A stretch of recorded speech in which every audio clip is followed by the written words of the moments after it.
Whenever we finish a project, we do a lot of soul searching. A lot of reference got kicked around.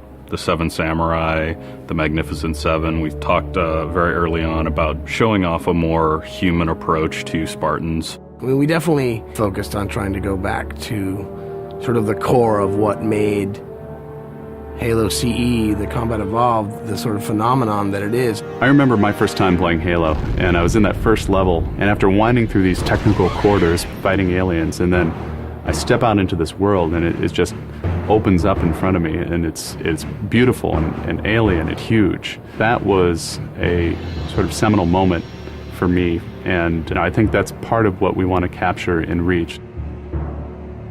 Something that was core to the game at the beginning was that sense of wonder and exploration.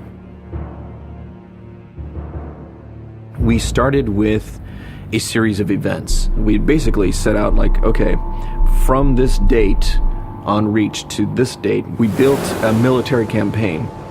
We all had a desire to really flesh out the backstory of what happened prior to Master Chief and Cortana even entering the picture. We knew there were other Spartans, and it just seemed like such a rich area to tell a character-driven story with new characters. We wanted this team to feel like a Delta Force type team that are usually a smaller number. Why are we not seeing explosives residue? This particular team, Noble Team, they've survived by staying together. You're Noble Six, you're a replacement for a Spartan that's died. You're experiencing this story, boots in the mud. We looked at the story of Reach, and it was obviously a more intimate, character-driven story. We really needed the attention to real-world detail, trying to make these characters' faces really feel like believable. We started everything over from scratch, came up with a whole new rig for how we animate faces and also how we approach like texturing them, modeling them, everything, and just put a lot more time. Difference about a couple million polygons. We absolutely want Reach to tell a human story, and that's going to require us to invest significantly into higher fidelity models, much more open environments, larger numbers of AI than ever before in a Halo game. To pull off the vision for what we had for this game, we ended up gutting almost every part of the engine, retooling things to make it run faster, to make it run better, it looked better. We had to throw out all of our technical systems. We had to then throw out the content that went with it because that content didn't represent the new bar we were going for. Copy that, on our way. Don't need command to tell me. Been on hers half my life. Let's shoot it. We've got a great team of guys, and they could take motion capture and they could make the poses way more dynamic, way more expressive. Those changes bring out the life, they bring out the style of our characters. We had probably 4 times the amount of polygons to play with this time around, which gave us a lot more freedom and creativity in what we wanted to achieve. When you look at total engineers that are actually putting code that are actually affecting this game, I mean, it's massive, 30 plus guys. It's crazy. When you shoot a rock face, you'll see sparks, rock chips, dust. In Halo 3, we had a maximum of 100 colliding particles. In Halo Reach, we have thousands. We've got much more customizable Spartans than we've ever had in the past. The number of polygons we can draw at one time has skyrocketed. It's changed the way we build things up close as well as out far. This is where Noble Team arrives, and then you're going to work your way down, all the way down these terraces. Big open environments, epic skyboxes. These are things that are quintessential to Halo. Like, we're building a planet that exists 500 years from now. We want to build spaces that you want to explore.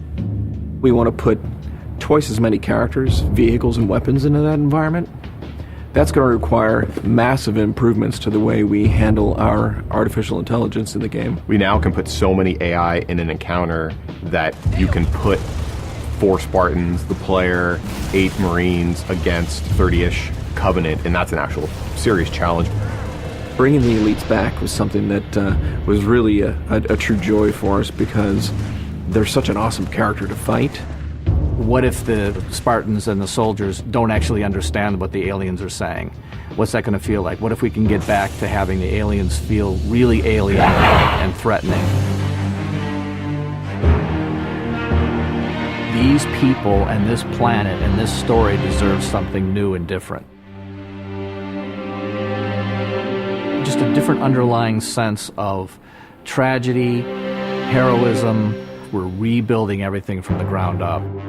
You have to walk this very fine balance. We want to add new things, but we don't want to rough up anybody's baby. I mean, that's the whole thing about the crazy sausage that is Bungie's Halo Reach ODST universe, is that we've sort of developed this gameplay that every person sort of has the different things about it that they like, and I still think that we still struggle to figure out exactly what, like what can we add or remove without pissing off certain people of the population. We looked at the Halo 3 assault rifle, and it really does feel kind of dated. It fit the tech then, but now we have all of these new polygons to play with. We went to a lot of trouble to sort of ground the weapons and the vehicles more in this sort of more real, more gritty world.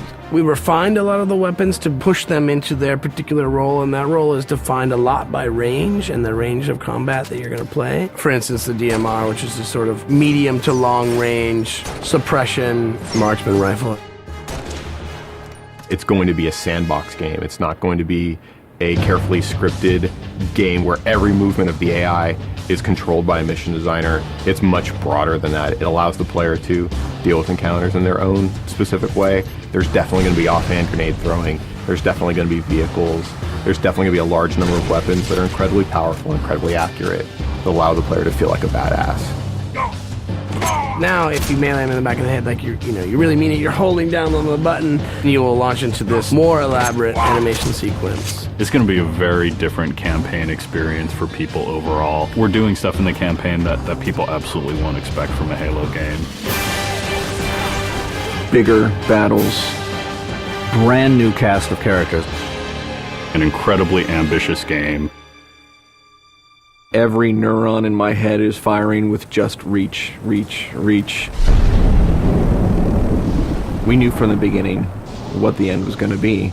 This is the definitive Halo made by the people who created Halo.